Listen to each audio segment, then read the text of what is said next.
سنة الله في الذين خلوا من قبل وكان أمر الله قدرا مقدورا.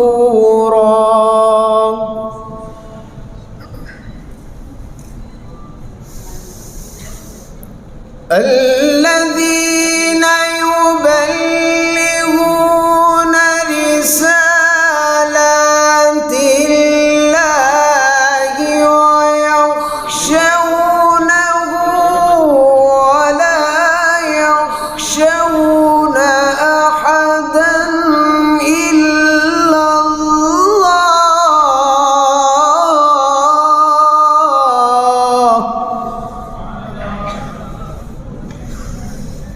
وكفى بالله حسيبا.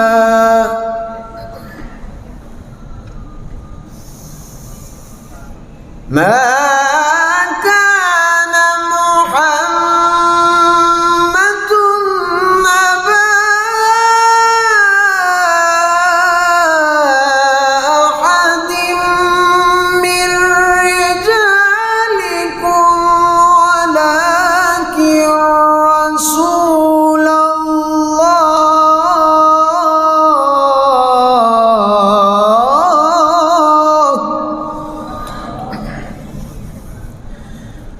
ولكن رسول الله وخاتم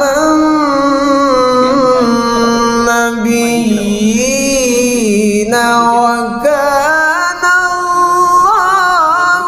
بكل شيء عليما. بسم الله الرحمن الرحيم. والشمس وضحاها والقمر إذا تلاها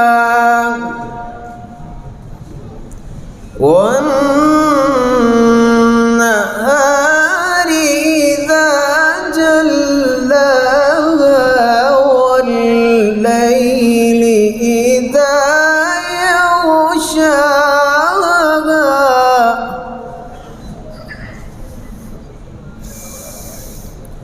والقمر إذا تلاها والنهار إذا جلاها والليل إذا يغشاها والسماء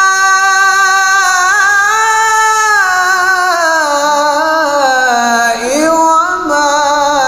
بناها.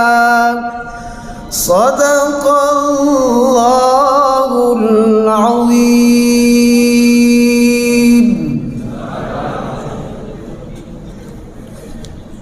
یہ تھے حافظ عامر مسرور قریشی جو کلام پاک سے ہمارے قلوب و اذہان کو منور فرما رہے تھے۔ نعت رسول مقبول صلی اللہ علیہ وآلہ وسلم کے لیے تشریف لاتی ہیں IUB قرات اینڈ نعت سوسائٹی کی جنرل سیکریٹری نوشابہ صدیق۔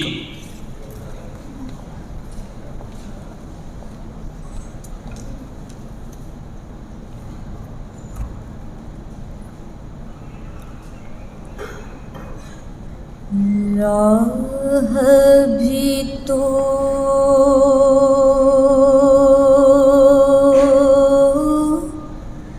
قلم بھی تو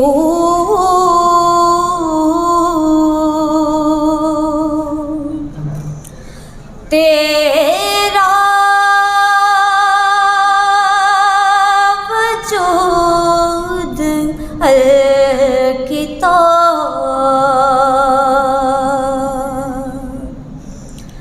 راہ بھی تو قلم بھی تو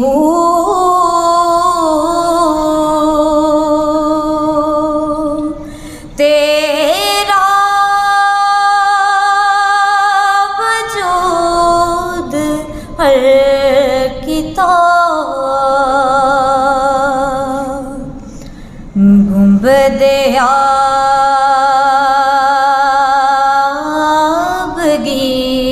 آبگینہ رنگ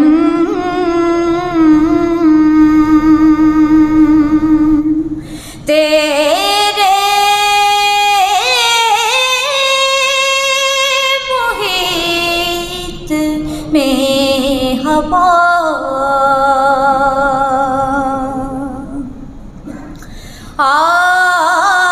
عالم و آب و خاک میں تیرے ظہور سے فروغ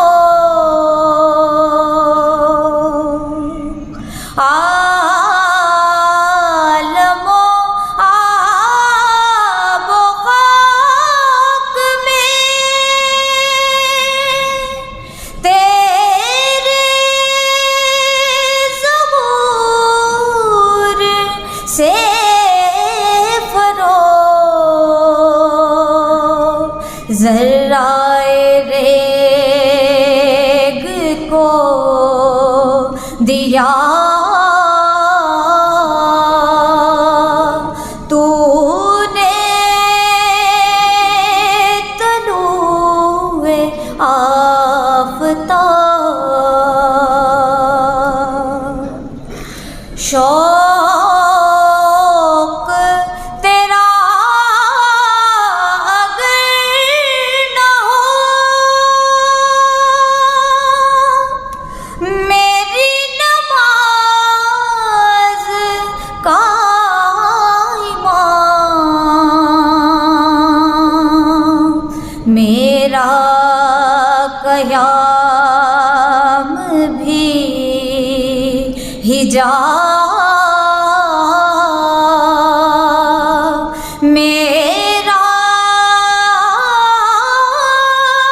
سجود بھی حجاب لوح بھی تو قلم بھی تو تیرا وجود الکتاب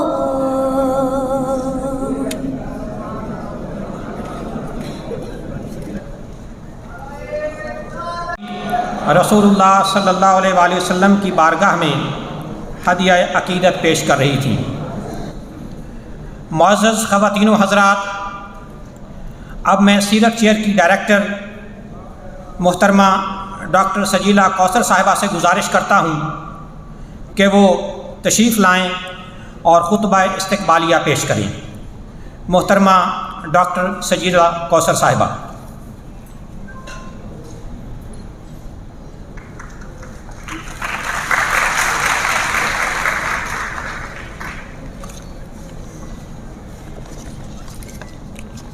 بسم اللہ الرحمن الرحیم نحمدہ ونصلی علی رسولہ الکریم اشرف الانبیاء والمرسلین وعلی آلہ واصحابہ اجمعین، اما بعد۔ عزت مآب مہمان مقرر حضرت علامہ محمد رضا ثاقب مصطفی، بانی و امیر اعلیٰ ادارۃ المصطفیٰ گجرانوالہ پاکستان، قابل احترام جناب پروفیسر ڈاکٹر شیخ شفیق الرحمان صاحب، dean faculty of Islamic learning the Islamia university of Bahawalpur, معزز deans, directors, principal officers, heads of teaching and non teaching departments, شہر کے مختلف دینی مدارس سے تشریف لانے والے علماء دین، شہر کے مختلف شعبہ حیات سے تشریف لانے والے معززین، ادارۃ المصطفیٰ سے تشریف لانے والے معزز علماء کرام، معزز فیکلٹی ممبرز، آفیسرز، اسٹوڈنٹس، خواتین و حضرات، السلام علیکم۔ میرے لیے آج انتہائی اعزاز اور افتخار کا مقام ہے کہ میں سیرت chair the Islamia university of Bahawalpur کے پلیٹ فارم سے آپ تمام خواتین و حضرات کا خیر مقدم کرنے کی سعادت حاصل کر رہی ہوں۔ میں آپ تمام حاضرین مجلس کو سیرت chair the Islamia university of Bahawalpur کے زیر اہتمام آج کے اس سیرت النبی سیمینار اور آل پاکستان انٹر یونیورسٹیز مقابلہ جات کے افتتاحی سیشن میں دل کی اتھاہ گہرائیوں سے خوش آمدید کہتی ہوں۔ بالخصوص ہمارے آج کے مہمان مقرر جو کسی تعارف کے محتاج نہیں، ذات مصطفیٰ صلی اللہ علیہ وسلم کے ساتھ وابستگی، عقیدت، پیغام مصطفیٰ صلی اللہ علیہ وسلم کو انتہائی پرامن، پر اثر اور پرزور انداز سے پہنچانا آپ کی سب سے بڑی پہچان ہے۔ یہ اسی ذات کے ساتھ آپ کے تعلق کی وجہ ہے کہ آج آپ کی آمد پر نہ صرف اسلامیہ یونیورسٹی بہاولپور کے طلباء، اساتذہ اور انتظامیہ بہت زیادہ خوش ہے، بلکہ پورا بہاولپور شہر اور پورا جنوبی پنجاب آپ کی آمد کا بھرپور خیر مقدم کرتا ہے۔ سر، آپ کی تشریف آوری کا بہت بہت شکریہ۔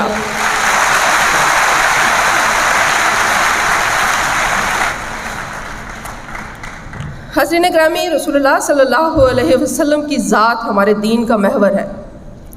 مشہور مصری ادیب نے کہا تھا، الاسلام یطوف حول المصطفیٰ صلی اللہ علیہ وسلم، اسلام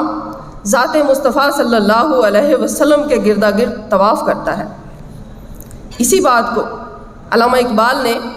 اس طرح سے شعری سانچے میں ڈھالا ہے، لوح بھی تو، قلم بھی تو، تیرا وجود الکتاب۔ یہی وجہ ہے کہ حیات طیبہ کا ایک ایک گوشہ، آپ صلی اللہ علیہ وسلم کی زندگی کا ایک ایک لمحہ امت مسلمہ کی راہبری اور رہنمائی کے لیے موجود ہے۔ ضرورت صرف اس امر کی ہے کہ اس رہنمائی کو عام کیا جائے اور اسے صحیح رانوں میں مشعل راہ بنا کر پیش کیا جائے۔ حاضرین مجلس، اسلامیہ یونیورسٹی بہاولپور اپنی علمی اور دینی خدمات کے حوالے سے ملکی جامعات میں اہم مقام رکھتی ہے۔ آخری الہامی ہدایت کی 14 صدیاں مکمل ہونے کے جشن میں اسلامیہ یونیورسٹی بہاولپور نے 1980 میں نامور اسلامی اسکالر ڈاکٹر حمید اللہ کے خطبات بہاولپور کی شکل میں دنیا اسلام کو سیرت النبی صلی اللہ علیہ وسلم کا وہ ذخیرہ پیش کیا جس کی افادیت تا قیامت قائم اور دائم رہے گی۔ اسی سلسلے کو آگے بڑھاتے ہوئے حکومتی آرڈیننس پر سیرت چیئرز کے قیام کے حوالے سے جو حکومتی آرڈیننس تھا، اسلامیہ یونیورسٹی میں 1987 میں سیرت چیئر کا باقاعدہ قیام عمل میں آیا، جس کا بنیادی مقصد ہر دور کے معروضی تقاضوں کو سامنے رکھتے ہوئے اور نت نئے پیش آمدہ مسائل اور سوالات کو ملحوظ رکھ کر سیرت طیبہ کی روشنی میں امت مسلمہ کی رہنمائی کرنا تھا۔ الحمدللہ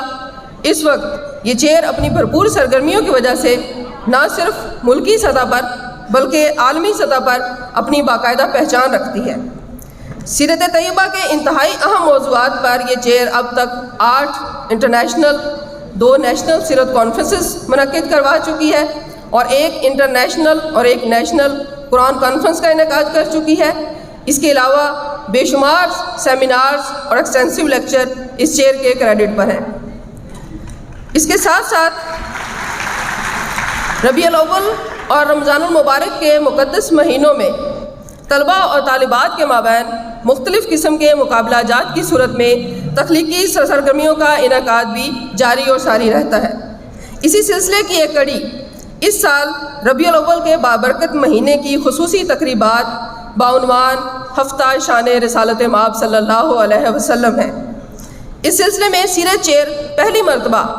پاکستان بھر کی جامعات کے طلباء اور طالبات کے مابین 5 مختلف کیٹیگریز میں کمپٹیشنز کا انعقاد کروا رہی ہے، جس میں قرات، نعت، مضمون نویسی، تقریر اور سیرت النبی کوئز کے مقابلہ جات شامل ہیں، اور اس کا مقصد مختلف انداز سے ہماری نوجوان نسل کا سیرت طیبہ سے تعلق قائم کرنا ہے۔ یہاں میں یہ ذکر کرنا ضروری سمجھتی ہوں کہ جب ہم آل پاکستان کمپٹیشنز کی تیاری شروع کرنے والے تھے تو انیشیلی یہ امپریشن تھا کہ اسلامیہ یونیورسٹی پاکستان کے جس دور دراز خطے میں واقع ہے یہاں کوئی ادارہ یا کوئی یونیورسٹی دلچسپی نہیں لے گا کہ وہ ان کمپٹیشنز میں پارٹیسپیٹ کرے، لیکن الحمدللہ مجھے بتاتے ہوئے بہت خوشی ہو رہی ہے کہ اس وقت اسلامیہ یونیورسٹی محترم وائس چانسلر جناب انجینئر پروفیسر ڈاکٹر اطہر محبوب صاحب کی زیر قیادت جس مقام پر پہنچ چکی ہے اور اپنا باقاعدہ ایک نام بنا چکی ہے، نہ صرف مقام اور پہچان بنا چکی ہے بلکہ ترقی کی منازل تیزی سے طے کر رہی ہے، لہٰذا اس کا نتیجہ ہے کہ ہماری دعوت پر پاکستان کے تمام صوبوں سے تمام جامعات کے طلباء نے ان کمپٹیشنز میں بھرپور دلچسپی کا اظہار کیا، اور آج بلوچستان، سندھ اور KPK کے دور دراز علاقوں سے طلباء مختلف کمپٹیشنز میں پارٹیسپیٹ کرنے کے لیے اسلامیہ یونیورسٹی کے مہمان بن رہے ہیں۔ میں اس کامیابی پر اسلامیہ یونیورسٹی کے طلباء، اساتذہ اور محترم وائس چانسلر صاحب کو مبارکباد پیش کرنا چاہوں گی۔ حاضرین اکرامی، یہاں میں ایک اور چیز کا ذکر کرنا بھی انتہائی ضروری سمجھتی ہوں کہ اسلامیہ یونیورسٹی کی سیرت چیئر اپنی تمام تر علمی، تحقیقی اور دینی خدمات کے باوجود پچھلی 4 دہائیوں سے ایک روایتی نہج پر کام کر رہی ہے، جبکہ میرا دعویٰ ہے کہ اس چیئر کا پوٹینشل اس سے کہیں زیادہ ہے۔ اس کی مقصدیت کے بے شمار گوشے ایسے ہیں جن کو بے نقاب ہونا ابھی باقی ہے۔ ضرورت اس امر کی ہے کہ ہم حالات اور واقعات کے بدلتے ہوئے تقاضوں کے مطابق مطالعہ سیرت اور ابلاغ سیرت اس منہج کو اختیار کریں جو آج کی نوجوان نسل کی ضرورت ہے۔ ہماری آج کی نسل لائبریری، کتاب اور قلم کی بجائے ڈیجیٹل ڈیوائسز پر انحصار کرتی ہے، لہٰذا یہ ضروری ہے کہ سیرت کا لٹریچر نہ صرف اس انداز سے لکھا جائے جو عصر حاضر کے حالات اور مسائل کے مطابق ہو، بلکہ اس کا ابلاغ بھی جدید ٹیکنالوجی کے ذریعے کیا جائے۔ ہمیں عصر حاضر کے معروضی حالات کو ذہن میں رکھتے ہوئے نوجوان نسل کے مذہبی، فکری، سماجی اور عالمی مسائل سے نمٹنے کے لیے ایک انتہائی مضبوط کاؤنٹر نیریٹو تیار کرنا ہوگا،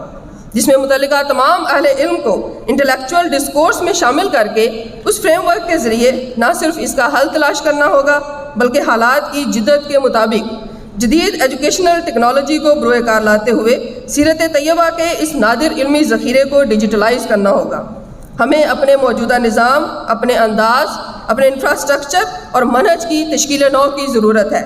ہم اس جدت کو اپنانے کے بعد ہی امید کر سکیں گے کہ ہم عصری تقاضوں کے مطابق سیرت طیبہ کا ابلاغ صحیح معنوں میں کر رہے ہیں۔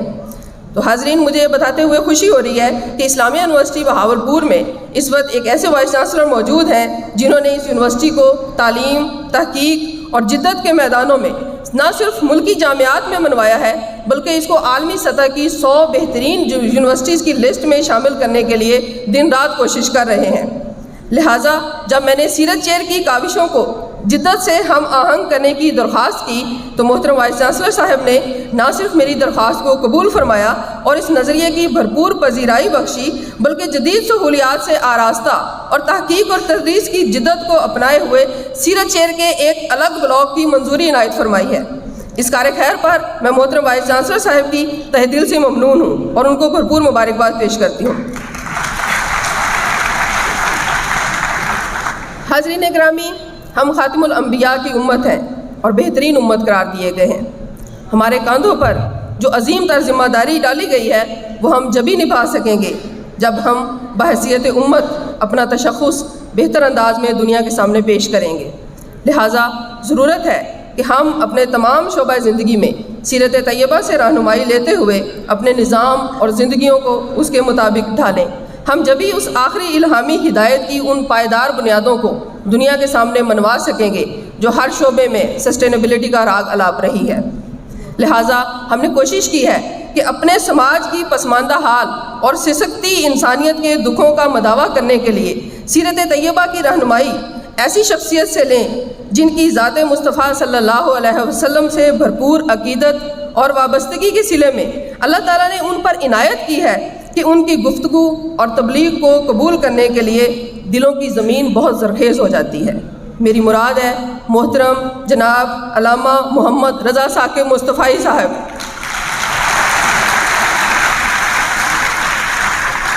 امید ہے ہمارے آج کے اس سیمینار کے تمام شرکاء اس سے بھرپور استفادہ کریں گے۔ آخر میں ایک مرتبہ پھر آپ تمام حاضرین گرامی کی تشریف آوری کا شکریہ ادا کرنا چاہوں گی۔ میں محترم وائس چانسلر صاحب کی تہہ دل سے شکر گزار ہوں، جن کی بھرپور معاونت اور حوصلہ افزائی کے بغیر میں اس کام کی متحمل نہیں ہو سکتی تھی۔ اس کے ساتھ ساتھ میں اپنی فیکلٹی کے ڈین، اپنی فیکلٹی کے تمام جو ہیڈز آف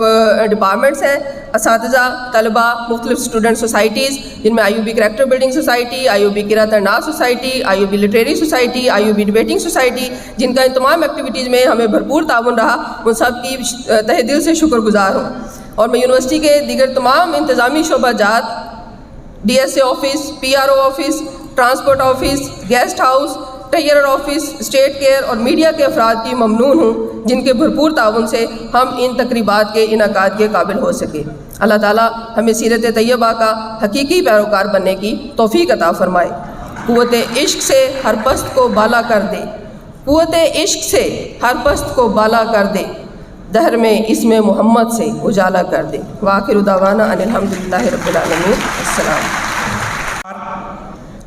عالمی مبلغ اسلام پیرزادہ محمد رضا ثاقب مصطفی صاحب ہمارے درمیان موجود ہیں۔ آپ کاموں کی ضلع گجرانوالہ کے نواحی گاؤں مصطفیٰ آباد شریف میں پیدا ہوئے۔ ابتدائی تعلیم اپنے والد گرامی الحاج خواجہ دین محمد مصطفی سے حاصل کی۔ علامہ مفتی محمد حبیب اللہ نقشبندی، مفتی محمد نصرت اللہ، حافظ محمد عالم محدث سیالکوٹی اور دیگر جید اساتذہ سے درس نظامی کی تکمیل کی۔ آپ ادارۃ المصطفیٰ انٹرنیشنل کے سربراہ ہیں۔ المصطفیٰ اسلامک سینٹرز، الکلیۃ المصطفیہ للبنات اور المصطفیٰ ایمبولینس سروس آپ کی جہد مسلسل اور دین اسلام سے محبت کا عملی اظہار ہے۔ معزز سامعین، انتظار کی گھڑیاں ختم ہوتی ہیں، تشریف لاتے ہیں پیرزادہ محمد رضا ثاقب مصطفی صاحب۔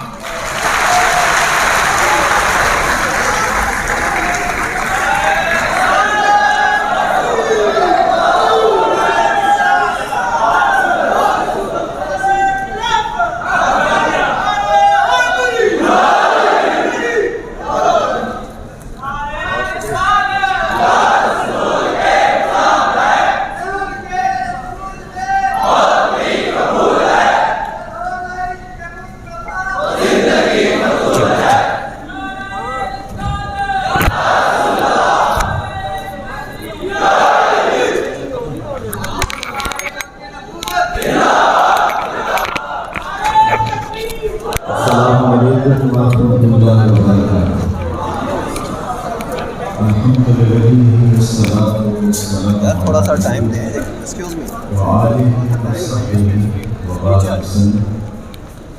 قال الله تعالى تبارك في القرآن المجيد والفرقان في شأن حبيبه مسلم وآمن إن الله وملائكته يصلون على النبي يا أيها الذين آمنوا صلوا عليه وسلموا تسليما نیچے ہو کے لے لیجیے گا، پیچھے تھوڑا سا اس کو پیچھے کر کے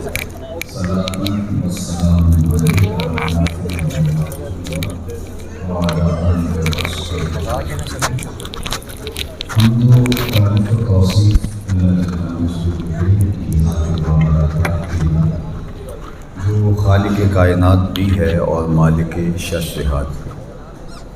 اللہ جل وعلا کی حمد و ثنا کے بعد رسول رحمت شفیع معظم نبی محتشم حضور ختم المرتبت اللہ کے پیارے امت کے سہارے رب کے محبوب دانائے غیوب مالک رقاب امم فخر عرب و عجم والی کون و مکان سیاہ لا مکان سید انس و جاں سرور لالا رخاں نیر تاباں سر نشین مہوشاں ماہ خوباں شہنشاہ حسینہ تتمہ دوراں سرخیل زہرہ جمالہ جلوہ صبح ازل نور ذات لم یزل باعث تکوین عالم فخر آدم و بنی آدم نیر بطحا رازدار ما اوہا شاہد ما طغا صاحب علم نشرہ معصوم آمنہ احمد مجتبیٰ حضرت محمد مصطفیٰ صلی اللہ علیہ وآلہ وسلم کے حضور ناز میں اپنی عقیدتوں، ارادتوں اور محبتوں کا خراج پیش کرنے کے بعد عالی مرتبت صدر مجلس حاضر، محتشم معلمین و معلمات، عزیز طلباء و طالبات، درخشاں روایات کی حامل جامعہ اسلامیہ بہاولپور کے اس معزز ایوان میں حاضر ہو کے کچھ عرض کرنا میرے لیے اعزاز ہے، باعث افتخار ہے، اور یہ اعزاز ساری زندگی میرے ساتھ جڑا رہے گا۔ جس شوق فراواں کے ساتھ، جس محبت کے ساتھ آپ لوگ تشریف فرما ہوئے، اس کا بہتر صلہ اللہ جل شانہ آپ کو نصیب فرمائے۔ میرے لیے محبت برے جو کلمات ڈاکٹر سجیلہ محترمہ نے کیے، میں اگر اپنے اندر اتر کے دیکھوں تو میں سوچتا ہوں کہ من آنم کے من دانم۔ موسم رحمت ربیع الاول شریف اپنی تمام توانائیوں کے ساتھ جلوہ گر ہے، اور پوری کائنات میں حضور کے ذکر، حضور علیہ السلام کی الفت کے چراغ روشن ہیں، اور کائنات میں اتنا تذکرہ کسی کا ہوا نہیں جتنا میرے حضور کا ہو رہا ہے۔ کان جدھر لگا یہ تیری ہی داستان ہے، گھر گھر اسی نام کا چراغاں ہے، اور ہر لب پہ انہی کی باتیں ہیں۔ چند الٹی ٹیڑھی لکیریں تراش کے کچھ بدکماش لوگوں نے سوچا تھا کہ شاید ہم عظمت رسول کے چراغ گل کر دیں گے، لیکن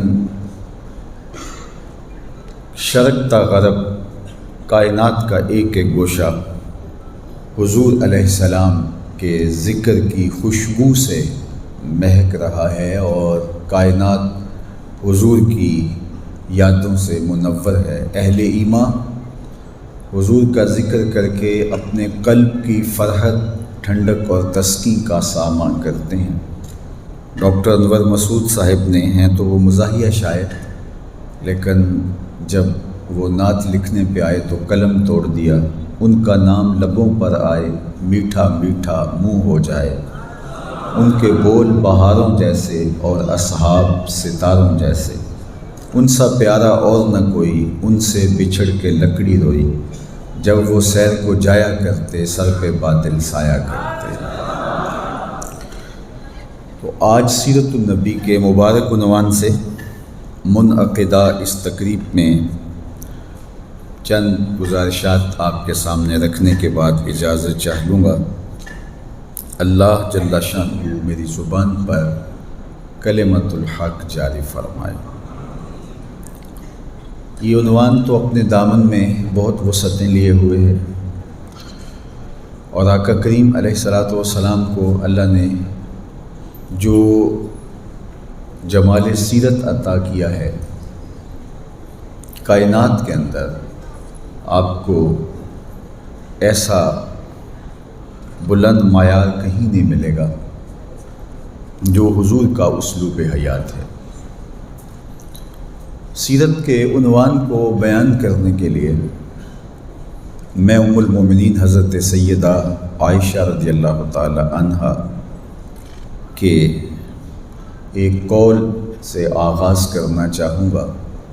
جب ان سے یہ پوچھا گیا حضور کی سیرت اور آقا کریم علیہ السلام کے اخلاق کریمانہ کے حوالے سے، تو انہوں نے برجستہ جملہ ارشاد کیا تھا جو تاریخ کے، سیرت کے کسی بھی طالب علم سے اوجھل نہیں ہے۔ کان خلقہ القرآن، کہ اے مخاطب حضور کی سیرت کو دیکھنا چاہتا ہے تو قرآن کھول کے بیٹھ جا۔ قرآن نے جن امور کا حکم دیا ہے، حضور علیہ الصلاۃ والسلام کی مبارک سیرت حضور کا طریقہ زندگی اس کی مطابقت میں پائے گا، اور جن چیزوں سے منع کیا گیا ہے آپ حضور علیہ السلام کی سیرت میں وہ چیز موجود ہی نہیں پائے گا۔ اور میں سمجھتا ہوں کہ کسی شخص کے کردار کا سب سے بڑا گواہ اس کی بیوی ہوتی ہے، اور ان کا یہ برجستہ جملہ، اور ام المومنین حضرت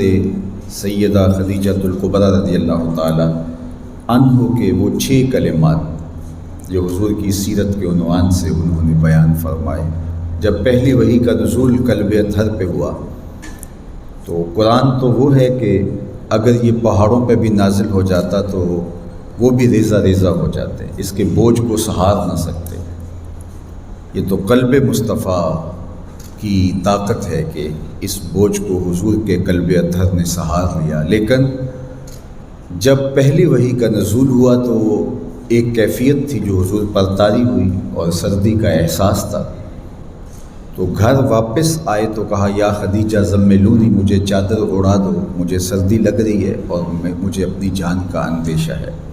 تو ام المومنین حضرت خدیجہ الکبریٰ نے حضور کے کندھوں پر چادر اڑا دی اور پھر حضور کو تسلی آمیز کلمات کہے جو حضور کی سیرت کا جلی عنوان ہے، اور وہ برجستگی کے ساتھ انہوں نے حضور علیہ السلام سے کہے۔ ذرا یہ نمایاں خط و خال حضور کی سیرت کے آپ دیکھ سکتے ہیں۔ جب حضور نے فرمایا مجھے سردی محسوس ہو رہی ہے اور مجھے اپنی جان کا اندیشہ ہے، تو انہوں نے کہا کلا واللہ لا یخزیک اللہ ابدا، آپ کا رب آپ کو کبھی بھی بے آبرو نہیں ہونے دے گا۔ کیوں؟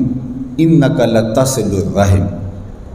آپ کی سیرت کا نمایاں پہلو یہ ہے کہ آپ صلہ رحمی کرتے ہیں، رشتہ داروں کے ساتھ سلوک اچھا کرتے ہیں۔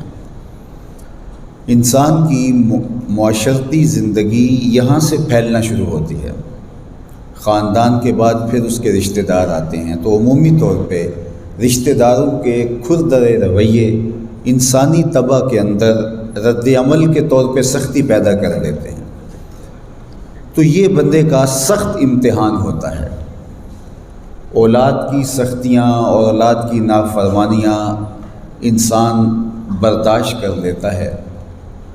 اور اسی طرح اور بھی بہت ساری چیزیں، لیکن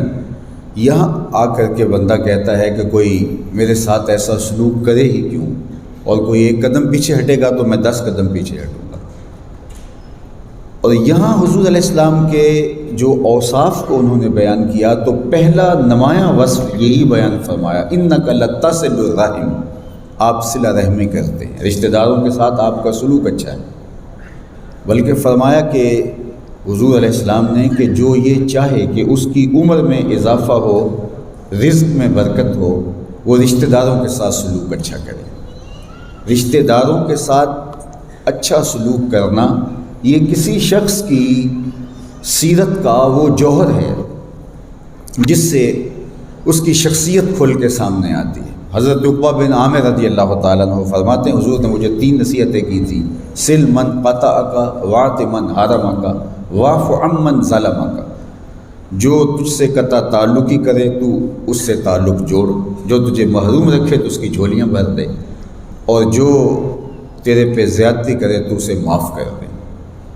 اگر زندگی کا یہ اسلوب ہم اختیار کر لیتے ہیں تو معاشرہ ٹوٹنے کی بجائے معاشرہ جڑنا شروع ہو جاتا ہے۔ ایک صالح معاشرت کی بنیاد یہ 3 چیزیں ہیں، ورنہ اگر ہم بدلہ لینے پہ تل جائیں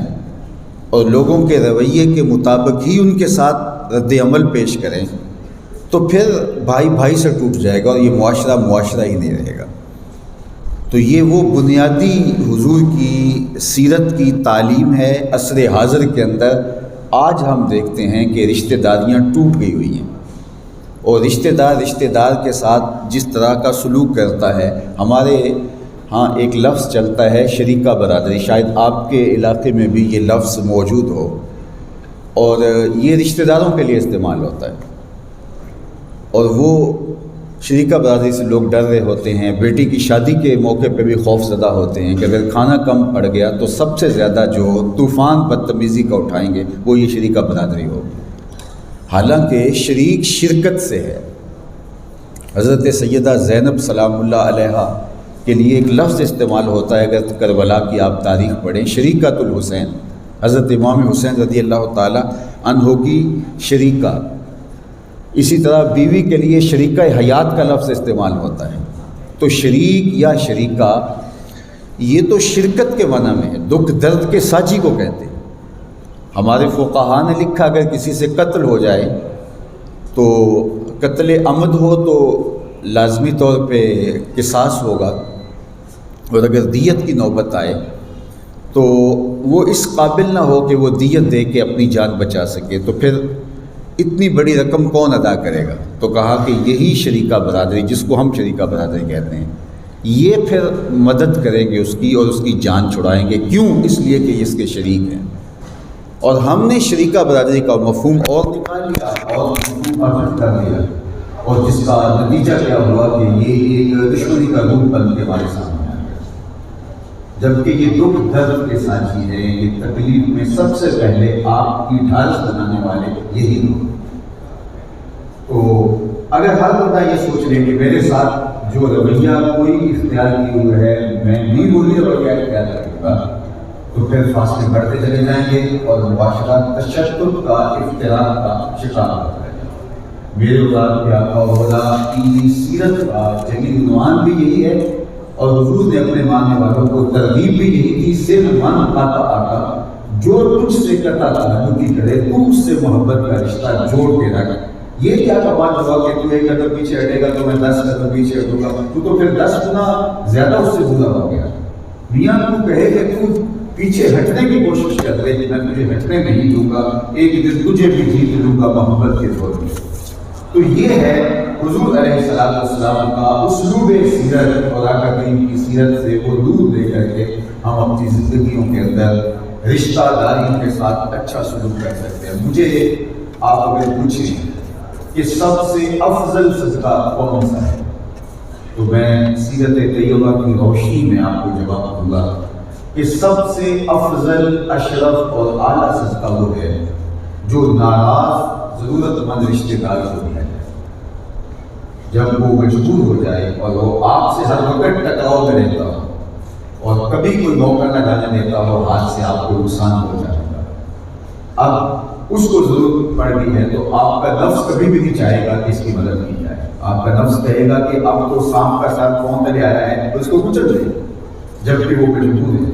تو سب سے افضل صدقہ بھی یہی ہے، کیونکہ نفس اس میں شامل نہیں ہوگا۔ آپ جب اس کی مدد کریں گے، اس کو اٹھانے کی کوشش کریں گے، تو یہ محض اللہ کی رضا کے لیے کر رہے ہیں۔ تو افضل اور اشرف صدقہ جو ہے وہ مجبور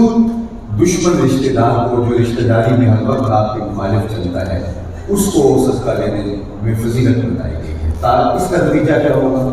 ایک تو آپ کے نفس پر ضرب لگے گی، اور دوسرا اس کو ضرور احساس ہوگا کہ میں نے اس کے ساتھ رویہ کیا رکھا اور اس کا میرے ساتھ رویہ کیا ہوگا۔ تو معاشرے کے اندر جو بوجھ ہے وہ ختم ہوگا اور قرب پیدا ہوگا۔ تو اس لیے حضور کی سیرت کا پہلا عنوان جو المومنین نے بتایا وہ یہی تھا، انک لتصل الرحم، آپ سے رحمی کرتے ہیں۔ اچھا، حضور پریشان ہوئے تھے تو تسلی دیتے ہوئے حضور کو کہا کلا واللہ لا یخزیک اللہ ابدا۔ تو اس کے نتیجے میں میں یہ کہنا چاہوں گا کہ جو شخص رشتہ داروں کے ساتھ اچھا سلوک کرتا ہے، ان کے کھردرے رویوں کے باوجود، ان کی کرختگی کے باوجود، ان کے نامناسب رویوں کے باوجود، جو رشتہ داروں کے ساتھ سلوک اچھا کرتا ہے، اللہ اس کی پگڑی کے قرض کو کبھی نیچے نہیں کرے گا، اس کو اللہ سرخروب اور سربلند کرے گا۔ دوسرا بس حضور کا جو بیان فرمایا ام المؤمنین نے وہ یہ تھا، انک لتصل الرحم وتصدق الحدیث، آپ ہمیشہ سچ بولتے ہیں، اور جو سچ کا خوگر ہو، جو سچ بولنے کا عادی ہو، رب اس کو رسوا نہیں ہونے دے، بحیثیت فرد یا بحیثیت قوم۔ اگر کوئی شخص ذاتی طور پہ، انفرادی طور پہ حق گوئی کا مزاج رکھتا ہے اور سچ ہی بولتا ہے، جھوٹ نہیں بولتا، اس کو پریشانی تو ضرور اٹھانی پڑے گی لیکن ذلت نہیں اٹھانی پڑے گی۔ اور جو شخص جھوٹ بولنے کا عادی ہے وہ وقتی طور پہ پریشانی سے تو بچ جائے گا لیکن بلاخر ذلت سے نہیں بچ پائے گا۔ یہی حال قوموں کا ہے۔ قومیں جب اپنے اس اجتماعی مزاج کے اندر جھوٹ شامل کر لیتی ہیں تو وہ قومیں ذلت سے نہیں بچ سکتی، اور اگر وہ اپنے مزاج کے اندر سچ کو شامل کر لیتی ہیں تو وہ سربلند اور کامیاب اور سربلند ہوتی ہیں۔ آپ کے سامنے جاپان کی مثال ہے۔ مجھے ایک دوست کہنے لگا کہ آپ وہاں آئیے، تو میں نے کہا یہاں سے نکلنا بڑا مشکل ہے، تو وہ کہنے لگا کہ حضرت آپ 30 سال سے قوم کو جو سمجھا رہے ہیں، خطبہ جمعہ میں جو کہہ رہے ہیں کہ سچ بولنا چاہیے، یہ تمہارے نبی کا طریق ہے، یہ تمہاری شریعت کا تقاضا ہے، تمہارے قرآن کا حکم نامہ ہے، اور بچوں کو، بوڑھوں کو، جوانوں کو، تاجروں کو جو چیز سمجھا رہے ہیں، آپ وہاں دیکھیں وہ یہ کہہ چکے ہیں، وہ اعلیٰ اقدار کے سفر پر گامزن ہیں۔ ہم ابھی تک پاکستان بنے کو 70 سال سے زیادہ عرصہ ہو گئے، 5 صدی ہو گئی ہے پاکستان کو جو ہے وہ بنے ہوئے، اور ابھی تک ہم یہ طے کر رہے ہیں کہ جناب یہ کرنا چاہیے، اور دنیا کو اقدار حاصل کر کے آگے کے سفر کی طرف گامزن ہے۔ اکبر آبادی نے کہا تھا مصر پہ ہے اپنی نظر اور سیم ان کے ہاتھ میں۔ ہم ابھی تانبے کو دیکھ رہے ہیں، اور وہ چاندی بھی اٹھا کے لے گئے، وہ سونا بھی اٹھا کے لے گئے، اور مزید تصویر کائنات کی طرف بڑھ رہے ہیں، اور ہم سے ابھی تک یہ نہیں طے ہو پا رہا کہ کیا یہ ہمارے کرنے کے کام ہے، جبکہ ہماری اپنے آقا و مولا سے عقیدت اتنی ہے کہ ہم جان قربان کر دیتے ہیں، لیکن عقیدت کے باوجود ہم ان کی ماننے کے لیے تیار نہیں ہیں، اور معاشرے کا جو مجموعی چہرہ ہے کہ جھوٹ ایک فن عظیم بن گیا ہوا ہے، اور لوگ کہتے ہیں جناب اگر جھوٹ نہیں بولتے تو سودا ہی نہیں بکتا۔ میں کہتا ہوں جوان والوں کو کیسے بک جاتا ہے؟ تو یہ اندر کا چور ہے جو آپ کو جو ہے وہ اس بیماری میں منہ پھیلا کے ہوئی۔ تو اللہ کے محبوب کا نمایاں بس دوسرا جو بیان کیا المؤمنین نے وہ یہ تھا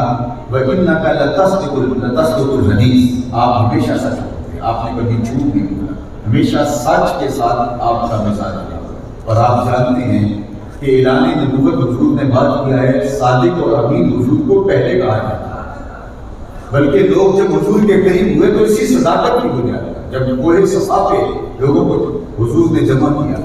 تو یہی کہا تھا نا کہ اگر میں کہوں اس پہاڑ کی دوسری جانب سے ایک لشکر آ رہا ہے جو تمہیں تاخت و تاراج کر کے رکھے گا تو کیا میری بات مان لو گے؟ تو انہوں نے برجستہ کہا تھا کہ ہم دیکھیں گے، نظر آیا تو فبے، نہ بھی نظر آیا تو ہم کہیں گے ہم اندھے ہیں، آپ سچے، ہم آپ کی صداقت پہ اتنا یقین ہے۔ تو آقا کریم نے فرمایا اگر مجھے اتنا سچا مانتے ہو تو پھر ایک اللہ کو مان لو، وہ وحدہ لا شریک ہے۔ تو اب انہوں نے انکار کیا ہٹ دھرمی کی وجہ سے، ضد کی وجہ سے، ان بتوں کی محبت جو ان کے رگ و ریشہ میں محفوظ نفوس تھی اس کی وجہ سے انہوں نے انکار کر دیا، اور ابو لہب نے یہاں تک لفظ بول دیا تب اللہ کا ہنالک سائر یوم لہذا جماعتنا، اور پھر سورہ اللہ نازل ہوئی تبت یدا ابی لہب بالبطر، اور اس کو تازیانہ مارا گیا کہ یہ کیا تم بات کر رہے ہو۔ لیکن یہ سارے لوگ واپس پلٹ کے سوچ رہے تھے کہ جس نے اپنی ذات کے لیے کبھی جھوٹ نہیں بولا تو وہ اس عنوان سے جھوٹ کیسے بولے گا، اور پھر ایک وقت آیا کہ ایک ایک کر کے جو ہے وہ اسلام کے دامن میں اسلام کے اظہار میں جاتا ہے۔ تو یہ حضور کی سچائی ہے۔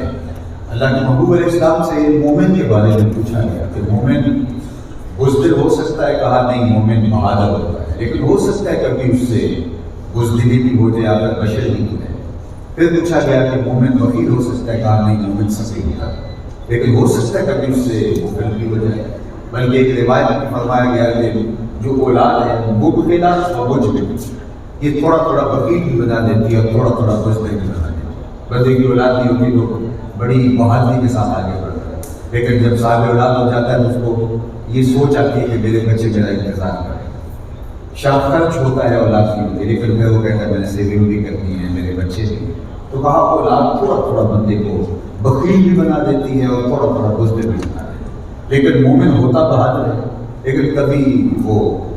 کمزوری بھی دکھا سکتا ہے، مومن ہوتا سخی ہے لیکن کبھی وہ بخل بھی کر سکتا ہے۔ تیسرا سوال مجھ سے کیا گیا کہ مومن جھوٹا ہو سکتا ہے؟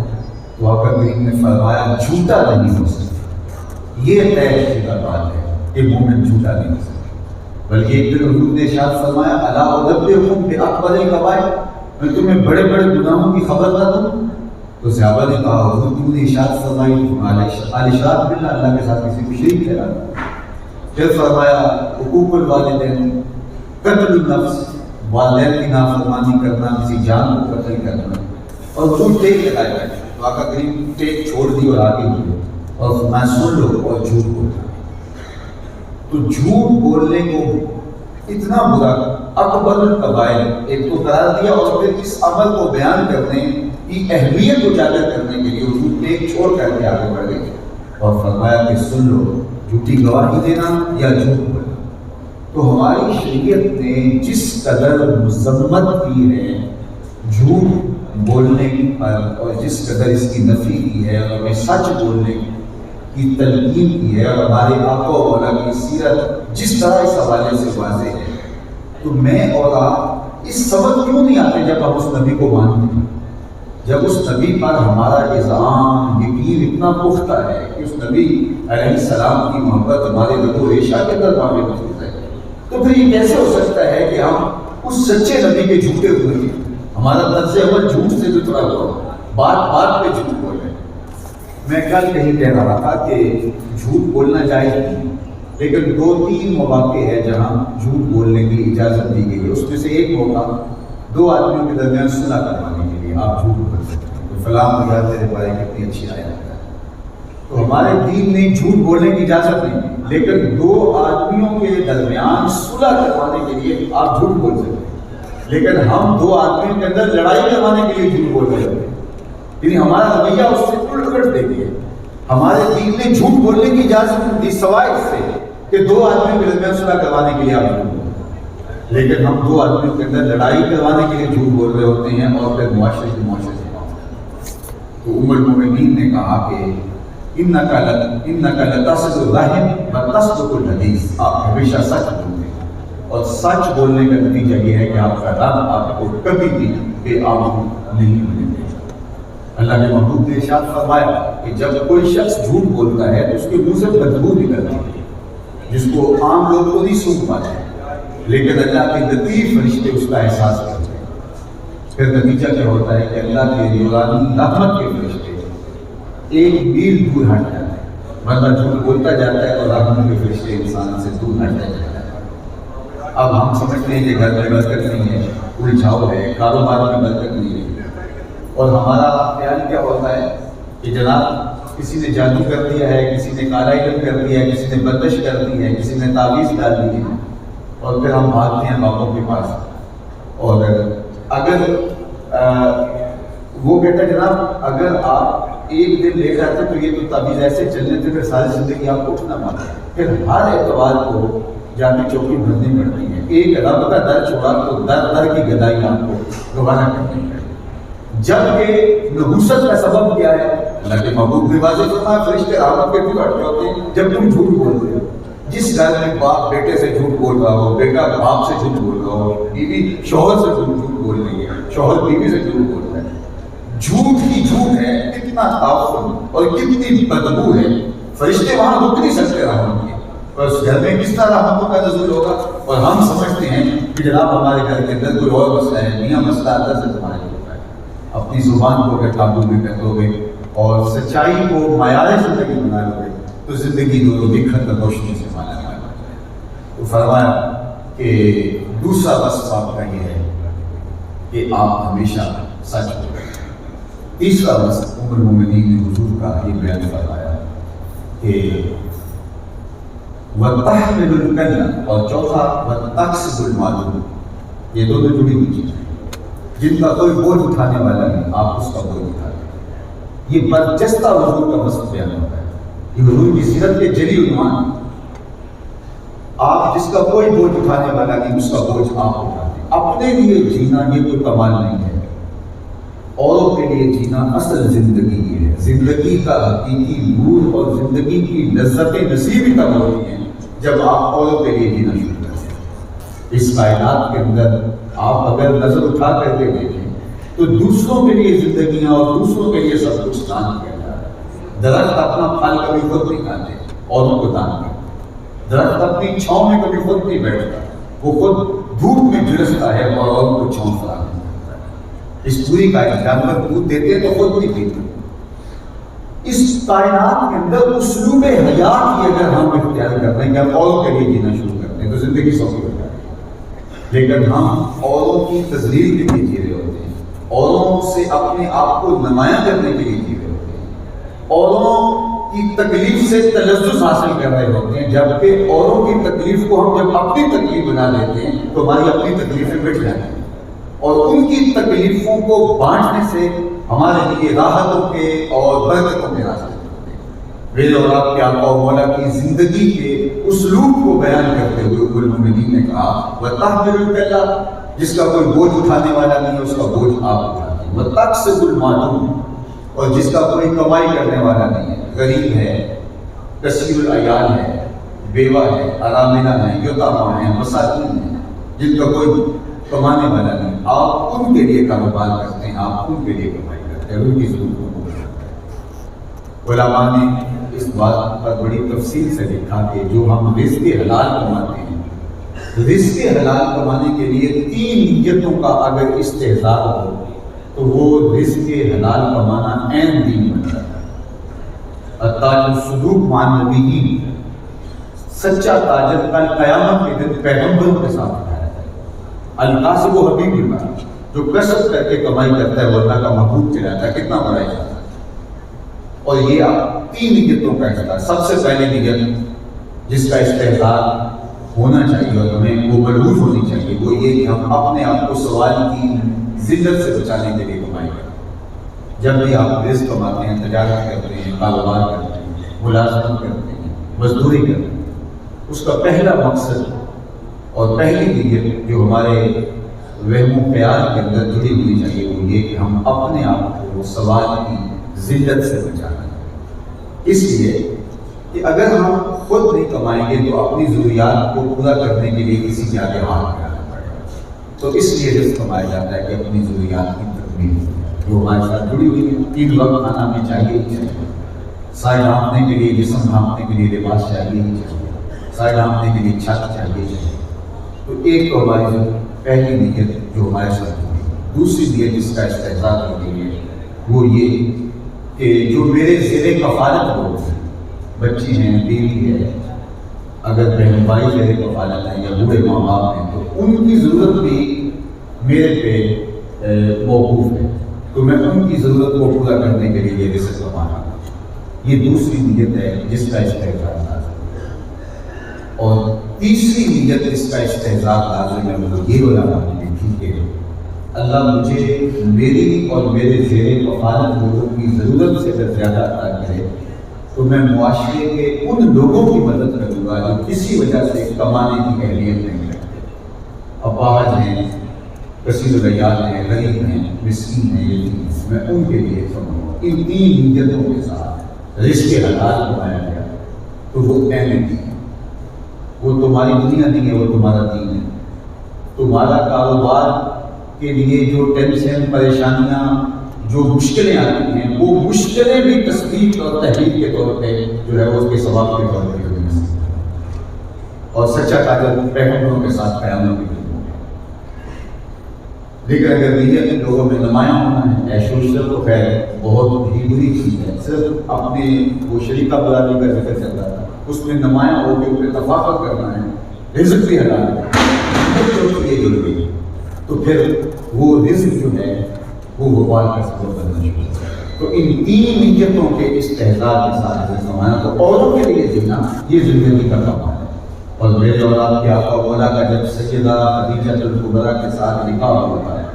تو انہوں نے اپنا سارا مال حضور کے قدموں میں ڈال دیا، کیونکہ وہ متمول ترین خاتون تھی موقع کی، تو جتنا بھی مال تھا انہوں نے حضور کے قدموں میں ڈال دیا کہ حضور یہ اب میرا نہیں، یہ آپ کا ہے۔ اور میرے اور آپ کے آقا و مولا نے وہ سارا مال غریبوں میں بانٹا۔ اللہ تو فرمایا تقسب المعدوم، جس کا کوئی کمانے والا نہیں اس کے آپ کمانے والے ہیں۔ عالی مرتبہ طلبہ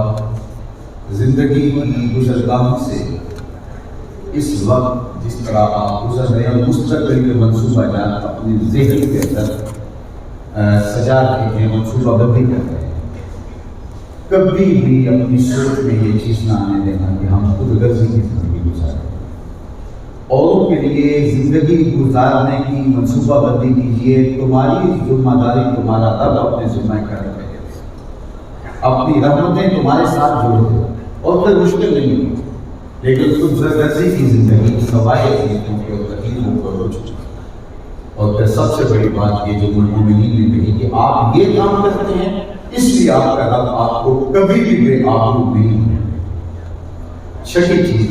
پانچویں چیز بیان فرمائی بتانے سے، اور جس آپ مہمان نوازی کا مزاج ہے، مہمان نوازی خوش دلی کے ساتھ اللہ کی قربت کر رہی ہے۔ مہمان نوازی تو کرنا ہی پڑتی ہے، لیکن اگر خوش دلی نہ ہو تو وہ اجر و ثواب کا ذریعہ نہیں ہوتا۔ اس لیے خوش دلی کے ساتھ مہمان نوازی، مہمان اپنی قسمت کا رزق آپ کے دسترخوان سے کھاتا ہے، اور جب آتا ہے تو رحمتیں لے کے آتا ہے، جاتا ہے تو برکتیں چھوڑ کے جاتا ہے۔ حضرت الشیخ عبد القادر الجیلانی علیہ رحمہ و رضوان فرماتے ہیں جتنے عبادتیں، ریاستیں، شب زندہ داریاں، بیداریاں اور دیگر اعمال جتنے بھی ہیں یہ آدھا فقر ہے۔ برہنہ بدن لوگوں کو لباس دینا اور بھوکے لوگوں کو کھانا کھلانا یہ آدھا فقر ہے۔ صرف آدھا فقر ان دو چیزوں کا نام ہے، بھوکوں کو کھانا کھلانا اور برہنہ بدن لوگوں کو لباس دینا۔ تو میں اور آپ اپنی زندگی کے اندر یہ طے کر لیں کہ ہم معاشرے کے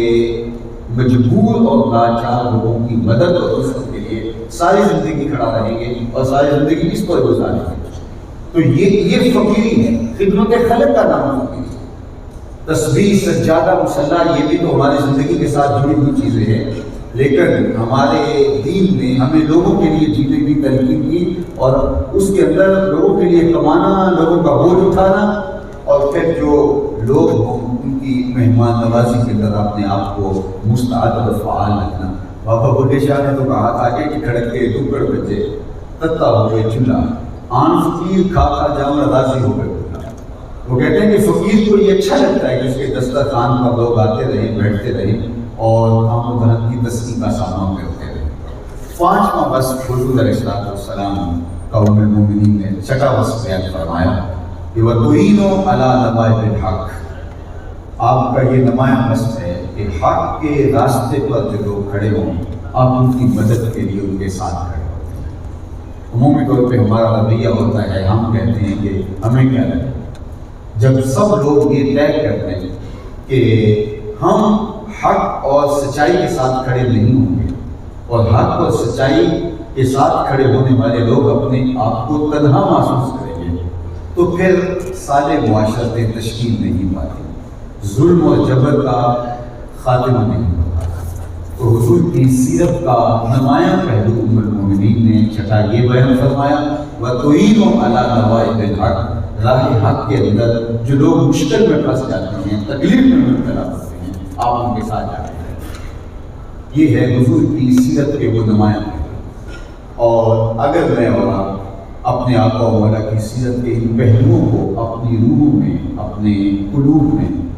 اور اپنے مزاج میں جذب کرنے اور اپنی طبیعت کا حصہ بنانے تو ایک خوبصورت زندگی جو ہے ظہور پذیر ہوتی ہے، جس میں ہم لوگوں کے لیے ایک رحمت کا صاحبان بن جاتے ہیں، اور اللہ کی مخلوق اور اللہ تعالیٰ جل شانہ کی مخلوق کے لیے جو عیال اللہ کا رب دیتے ہیں اس کے لیے ہم جو ہے وہ ایک تسکین کا ذریعہ بن جاتے ہیں، اور ان کے لیے ہم ایک صاحبان بن جاتے ہیں۔ میرے اور آپ کے آقا مولا حضور نبی رحمت صلی اللہ علیہ وآلہ وسلم کی سیرت کے ان پہلوؤں پر توجہ دینے کی ضرورت ہے، اور ایک صالح، پاکیزہ اور نورانی معاشرہ اس سے ماضی وجود میں آیا ہے۔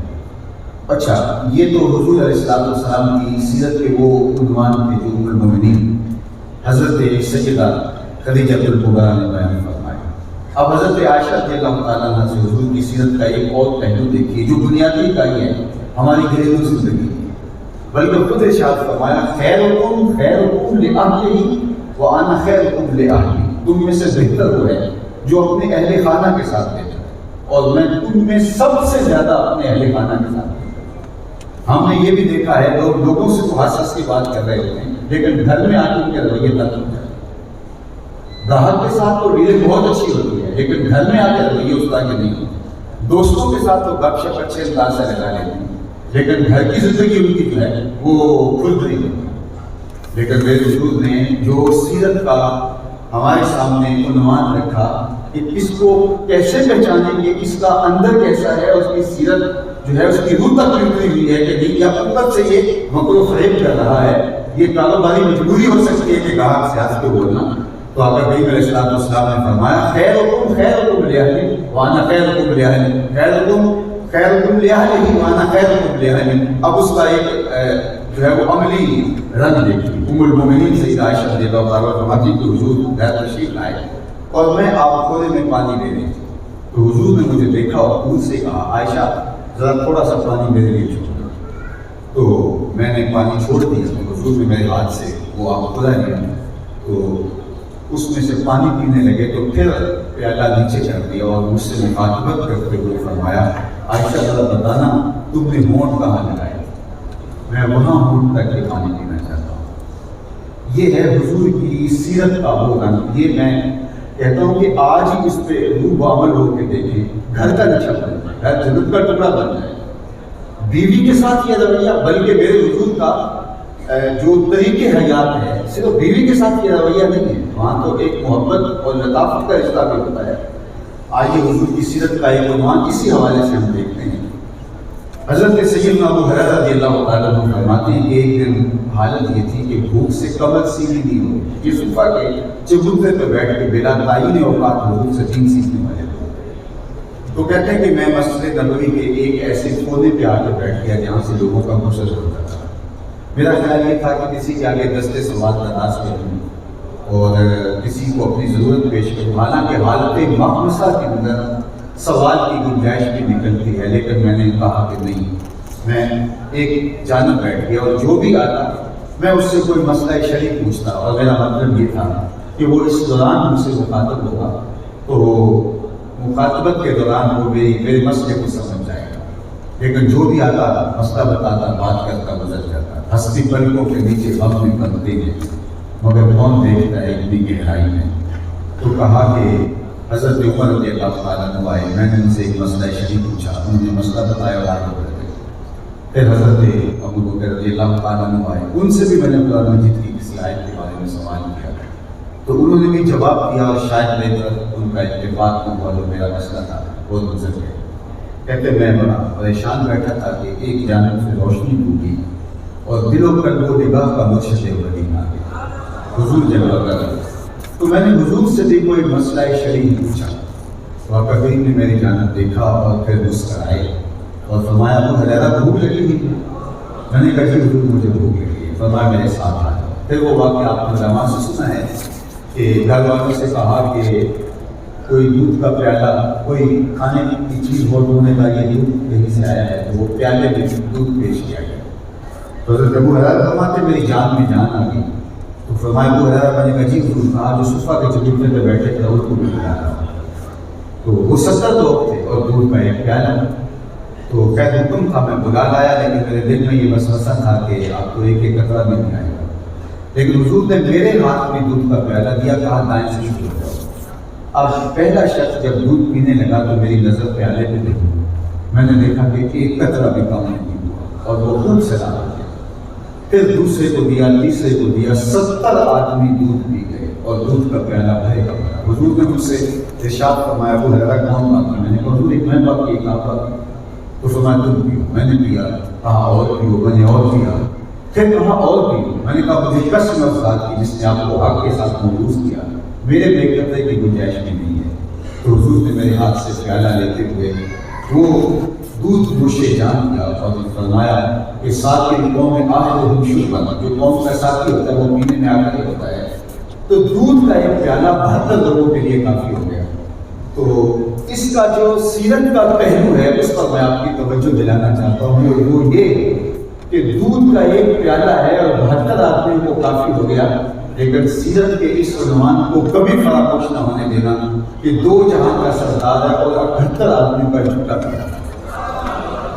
یہ ہے حضور کی سیرت کا وہ نمایاں رنگ. اور لوگوں کو خود بھی بھوک سے حضور علیہ السلام بیکار ہوتے، لیکن لوگوں کے لیے حضور علیہ السلام کی قربانی. اور پھر یہاں سیرت کا یہ اللہ کے محبوب علیہ السلام کا عنوان کہ فرمایا. تو اس معاشرے کے اندر، اس معاشرے میں طبقاتی تقسیم تھی اور غلام اور آقا کی تقسیم تھی اور جو ہے وہ یہ سوچا بھی نہیں جا سکتا تھا، تو 71 غلاموں کا اور یہ معاشرے کا وہ پسا ہوا طبقہ تھا جو صفحہ کے چبوترے کے اوپر بیٹھ کے پڑھتے تھے، تو ان کو یہ عزت حضور نے دی اور دنیا کے سامنے بتایا کہ جو مساوات کا حقیقی رنگ ہے اور غلام و آقا کی جو تقسیم ہے اس کو ختم کرنا اور مساوات کے حقیقی رنگ کو، اور اس طرح جو ہے وہ میری سیرت کا یہ نور اگر اپنی زندگیوں میں اتار دیتے ہو تو کتنا پاکیزہ معاشرہ تشکیل پاتا ہے۔ یہ ہے میرے حضور علیہ السلام کی نورانی اور روشن سیرت۔ آج میں اور آپ اپنی زندگی کو حضور علیہ السلام کے نام سے جوڑ لیتے ہیں، حضور علیہ السلام کے پیار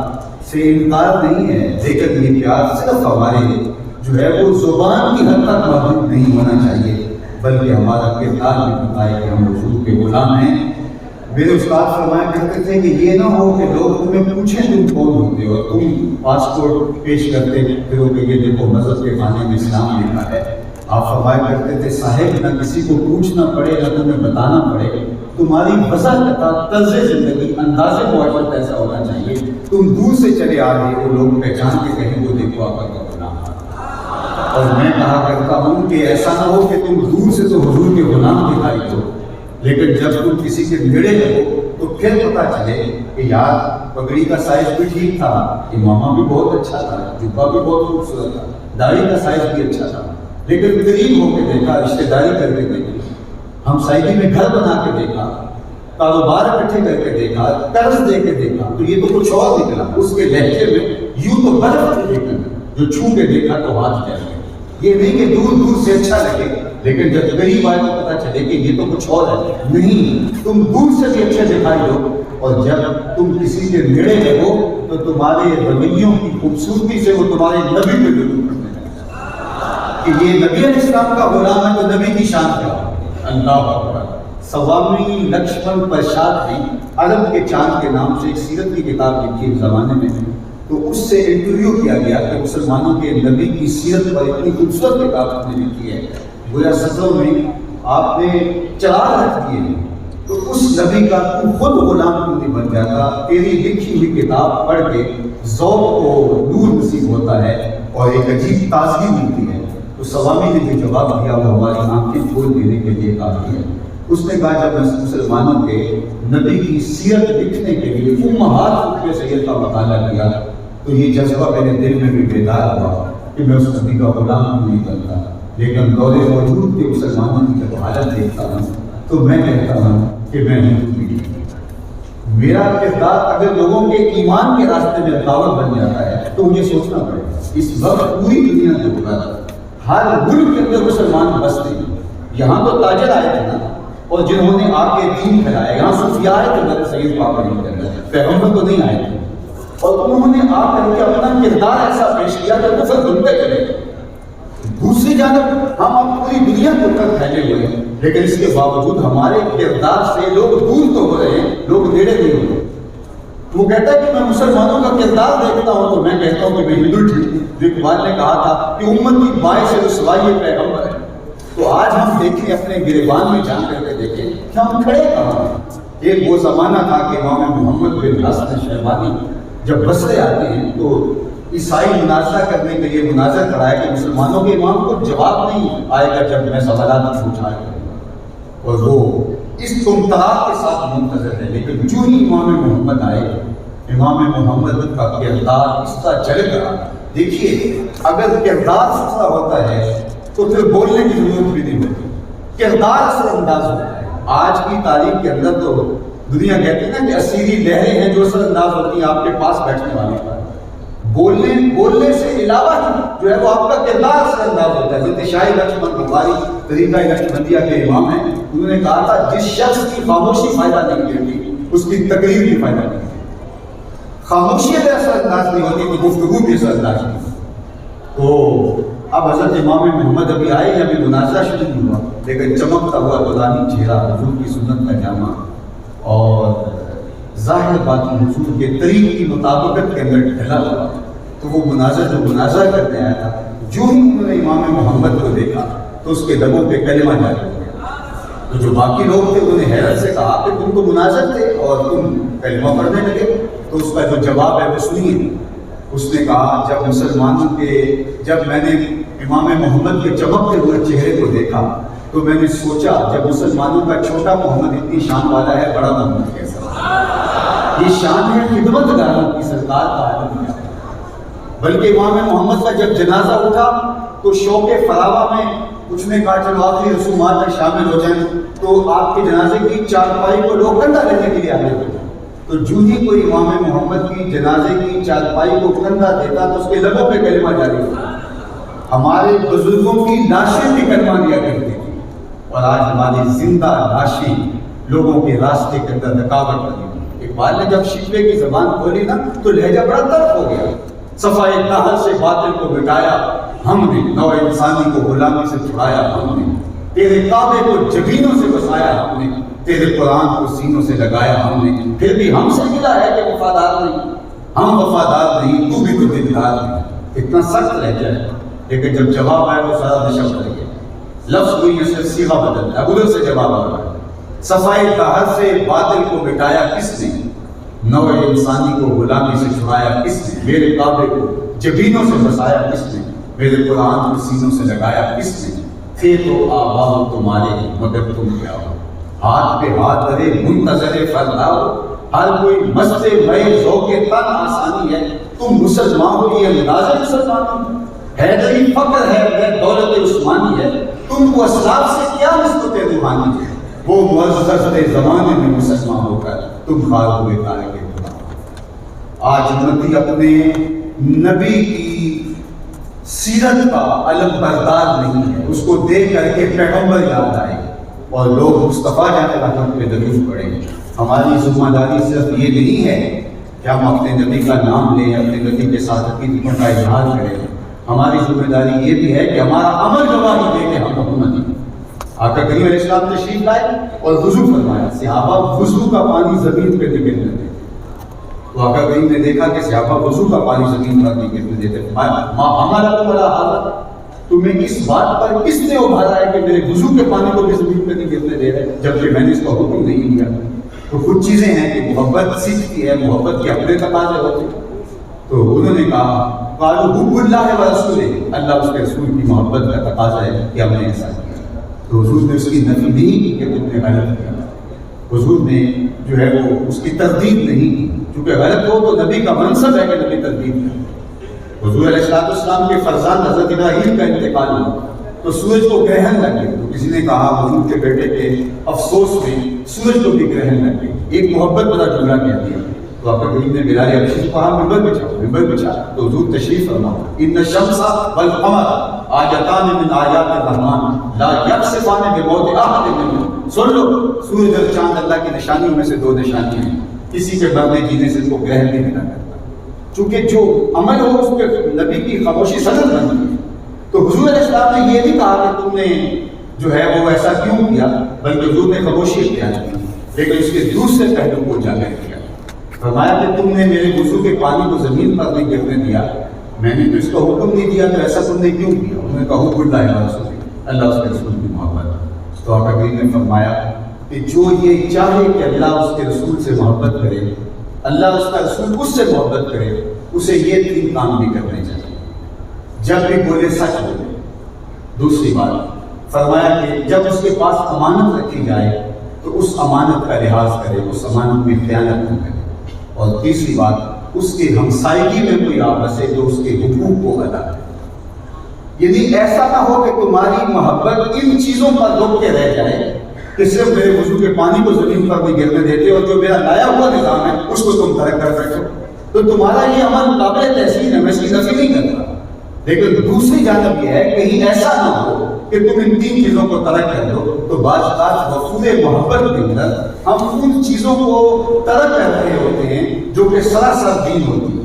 تو ہم حضور علیہ السلام کے ساتھ جو محبت کا ادعا رکھتے ہیں اس کا سب سے بڑا اور حقیقی تقاضا یہ ہے کہ ہم آقا کی سیرت کو اختیار اس طرح سے کریں کہ ہم دور سے پہچانے جائیں کہ ہم حضور کے غلام ہیں، اور جب لوگوں کے قریب ہوں تو لوگ کہیں واقعی حضور کے غلام ایسے ہوتے ہیں۔ اگر ہم پیغمبر رحمت کی سیرت کو اختیار کرتے ہیں تو پھر پوری دنیا جو ہے وہ نور و روشنی اور ایمان سے بھر جائے اور ہر طرف حضور کے پیار کا چراغاں ہو جائے، لیکن اگر ہم اپنے اوپر حضور علیہ السلام کا لایا ہوا نظام نافذ نہیں کرتے اور اس کے لیے جد و جہد کر رہے ہیں کہ اسلام نافذ ہو جائے، نظام رسول نافذ ہو جائے، لیکن ہم اپنے وجود کو اس کو نافذ کرنے کے لیے تیار نہیں ہیں، تو پھر یہ سوائے وہ غالب نے کہا تھا یہ خیال است و محال است و جنون، یہ پھر جنون ہے، یہ محال ہے، یہ خیال ہے، ہمیں بدلنا ہوگا۔ وہ اگر یہ پتہ ہوتا ابو جہل کو کہ میں کلمہ بھی پڑھتا رہوں گا اور میرا مکر و فریب بھی چلتا رہے گا، میری جھوٹی سرداری کا بت بھی اس کی پوجا پاٹ بھی ہوتی رہے گی، میرا سودی نظم بھی چلتا رہے گا، غریبوں کے پنجے بھی توڑتا رہوں گا اور میرا کلمہ بھی ساتھ چلتا رہے گا، تو پھر کیا ہے اس کا اس کو مقابلہ کرنے کا؟ اس کو پتا تھا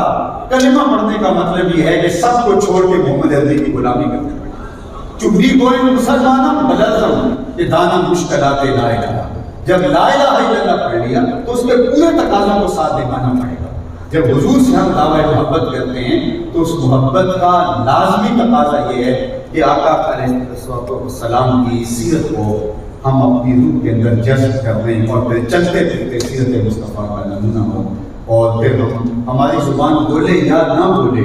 پھر بھی جو ہے وہ لوگوں پر ہم اثر انداز ہوں۔ ہم بہت اچھے خطیب نہ بھی صحیح، اشہد و بلال ان اللہ اشہد، بلال کا اشہد ہی پھر مان لیا جاتا ہے، اشہد اس کی زبان سے نہ بھی ادا ہو، لیکن اس کا ظاہر باہر نقشہ تو وہی ہونا۔ چون بنام مصطفیٰ خانم درود آج تجالت آپ بھی گربت وجود، عشق میں گوید کے محبوب ہے سینائے تم از بتا مانند دیر، تا نداری از محمد رنگ و رو بزبان خود میارا نام۔ کہا کہ اگر وہ رنگ ڈھنگی اختیار نہیں کرتا تو اپنی زبان سے اس کا نام میلا کرنے کی کوشش نہ کر۔ اور میرے شیخ نے اس کا ترجمہ دو لفظوں میں یوں کر دیا، یاری رات کو پاک نبی سنگ اے پر پوری یاری،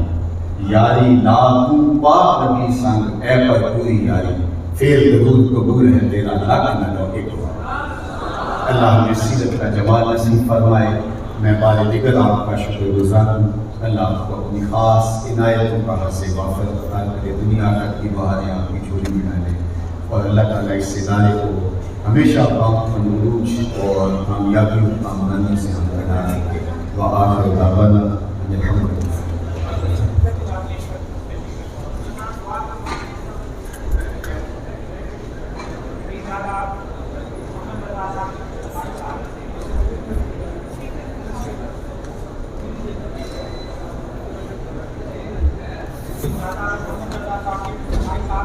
رہے تھے حاضر محترم، ہم ان خوش قسمت لوگوں میں شامل ہو گئے ہیں جنہوں نے پیرزادہ صاحب کا خطاب ان کے پاس بیٹھ کر سنا ہے۔ اب میں dean faculty of Islamic learning professor doctor Sheikh Shafiq Ur Rahman صاحب سے گزارش کروں گا کہ وہ تشریف لائیں اور کلمات تشکر ادا کریں۔ Dean faculty of Islamic learning professor doctor Sheikh Shafiq Ur Rahman صاحب۔ نحمده ونصلي على رسوله الكريم، اما بعد فاعوذ بالله من الشيطان الرجيم، بسم الله الرحمن الرحيم، لقد كان لكم في رسول الله اسوة حسنة، صدق الله العظيم۔ محترم علامہ محمد رضا ثاقب مصطفی صاحب، محترمہ ڈاکٹر سجیدہ کوثر، ڈاکٹر سیرت چیئر، ڈینز، ہیڈز، اساتذہ، طلبہ و طالبات، السلام علیکم ورحمۃ اللہ وبرکاتہ۔ میرے لیے اس مرحلے پر یہاں کھڑے ہو کر فوری طور پر گفتگو کرنا اس لیے مشکل ہے کہ میں حضرت کی گفتگو کے صحن کے اندر ابھی سویا ہوا ہوں، اور حضرت کی گفتگو کی جو چاشنی ہے اس کو بھی محسوس کر رہا ہوں، اور جو حضرت کے پیغامات ہیں وہ بھی ابھی میرے دل و دماغ میں گونج رہے ہیں، لیکن کیونکہ پروگرام کا ایک رسمی تقاضا ہے اس کو پورا کرنا بھی ضروری ہے۔ میں اسلامی یونیورسٹی آف بہاولپور کی طرف سے حضرت کی آمد پر ان کا جامعہ کی طرف سے اسلامی نظم کی طرف سے شکریہ ادا کرتا ہوں کہ آپ نے اپنی بھرپور مصروفیات میں سے بھی اسلامی یونیورسٹی آف بہاولپور کے لیے وقت نکالا. اللہ رب العزت آپ کو اس کی جزائے خیر عطا فرمائے. میں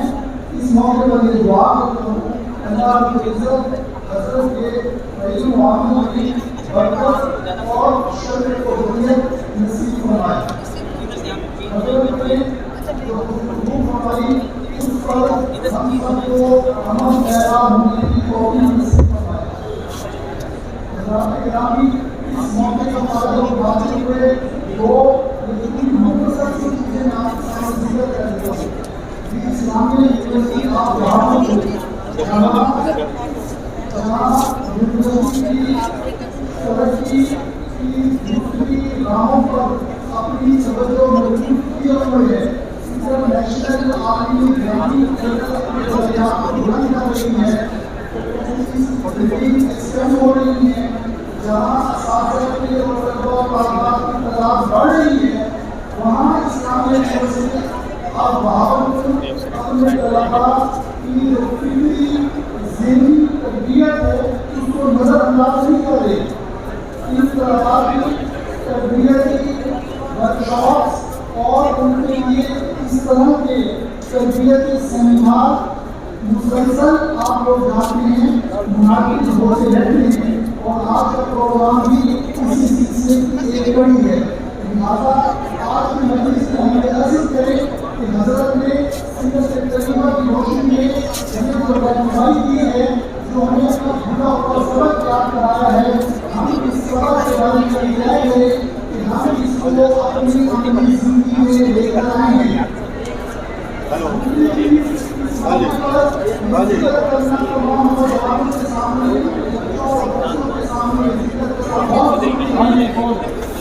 پاکستان دنیا کی جو واحد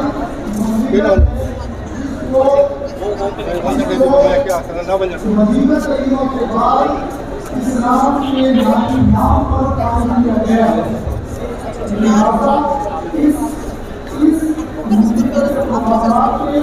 کل اغراض مختلف ہیں. اس کے کچھ نظریات تو ضرورت ہے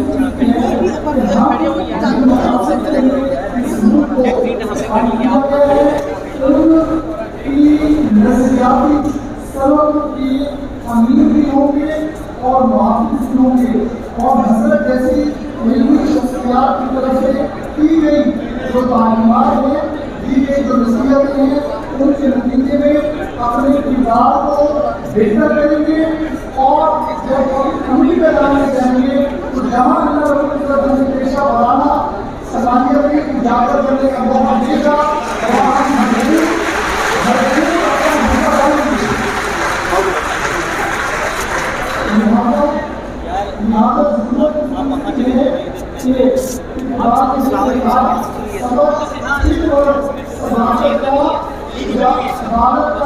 شجاعت کا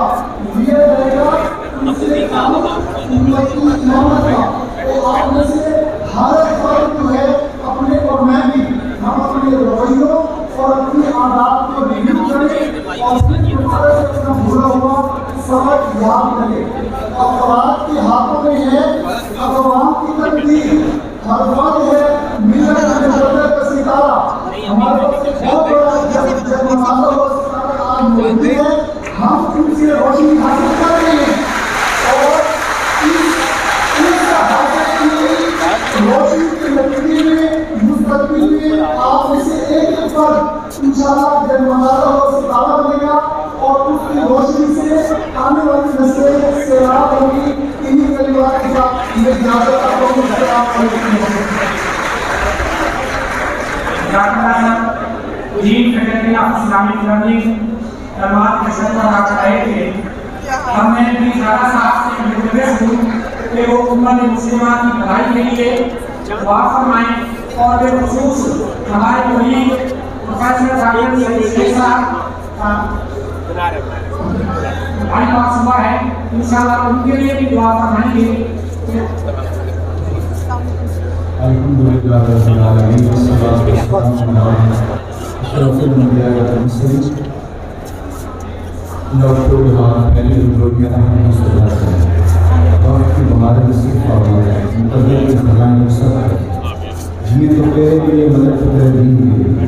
زندگی کی آخری ہچکی تک تیرے رسول کے وفادار ہے ہر حلت سے ہر قلت سے ہر ذلت سے رہائی عطا اپنے پاک نبی کے در کی گدائی عطا اللہ حضور کی سیرت نور کو روح میں جذب کرنے کی توفیق عطا اللہ ہمارے ظاہر باطن کو پاکیز کی سوچوں کو دور عطا کر اللہ ہمیں عفت اور پاک دامنی نصیب ہمارے اٹھے ہوئے ہاتھ کبھی خالی نہ ہوئے پھیلی وجوہیاں رحمتوں سے بھرتی ہیں وقت کی بہاری نصیب ہوں مقدر کی خزائن وسعت کرتی ہیں اللہ اپنا خاص کر فضل پوری امت مسلمہ کا مقصود فرما جہاں جہاں امت ظلم اور جبر کی باہوں میں کسی کرا رہی ہے نجات عطا کر امت کو کھویا ہوا بیکار کر عظمت رفتہ اور رفت پانی نہ بخش بھٹکے ہوئے آہو کو پھر سوئے حرم لے جائے اس شہر کے روح گردوں پہ میں بلبل نالا ہوں اس اجڑے گلستان کا تاثیر کا سائل محتاج میں ڈالتا ہے اللہم ایّد الاسلام والمسلمین اللہم اعز الاسلام والمسلمین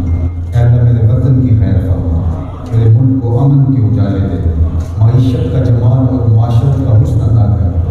اللہ اپنا خاص کرم فضل اس ادارے کے جملہ معلمین و معلمات کے شامل حال فرما جتنے طلباء طالبات تشریف فرما ہیں یہاں پڑھنے والے اس ادارے سے جڑے ہوئے سب لوگوں کو دنیا آخرت کی عزتیں عطا کر بالخصوص ڈاکٹر صاحب جو بیمار ہیں ان کے لیے کہا گیا اللہ اپنی جناب سے انہیں کامل شفا عطا فرما اللہ اس ادارے کو ترقی عروج اور بانگپن عطا فرما اللہ اسے امت کی نشت و نہضت کا ضامن بنا یہ طلباء یہ طالبات تیرے رسول کی امت کا پیغام لے کر کے پوری دنیا میں پہنچیں اور اسلام کی حقیقی تصویر پیش کر کے اسلام کے غلبے کی راہیں ہموار کر دیں اپنا خاص کرم فضل اللہ ہم سب کی زندگیوں میں اتار اپنی خاص عنایتیں کرم نوازی ہم سب کا مقصود فرما اللہم اغفر ذنوبنا واستر عیوبنا وکلم قلوبنا ونور قبورنا وسهل مرادنا ويسر امورنا اللہم اغفر لنا ولوالدینا ولمشایخنا ولاساتذتنا ولتلامذتنا ولاشاعرنا ولقبائلنا ولازواجنا ولاولادنا ولمن له حق علينا ولجميع امة سيد الانبياء والمرسلين وصلى الله تعالى على النبي الامين وعلى اله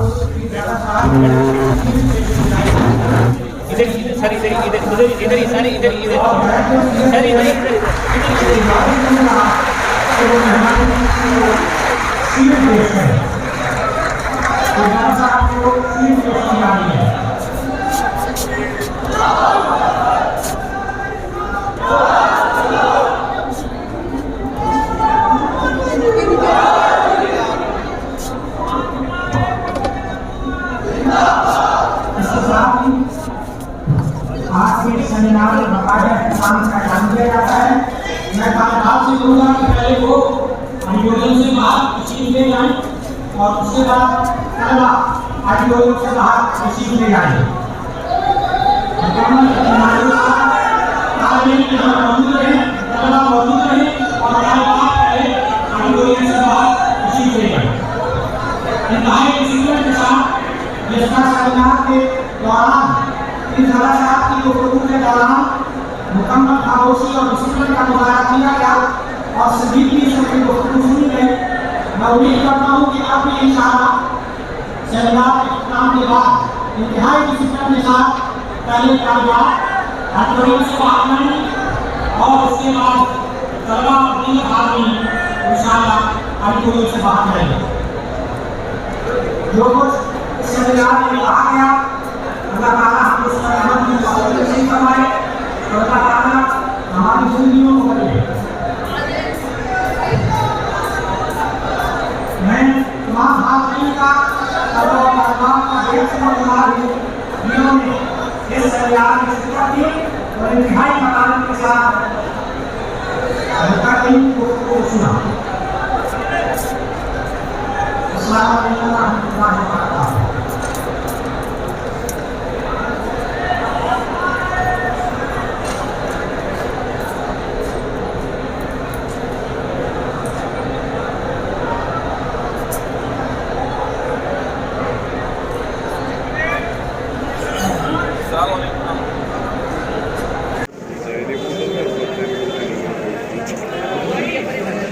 آپ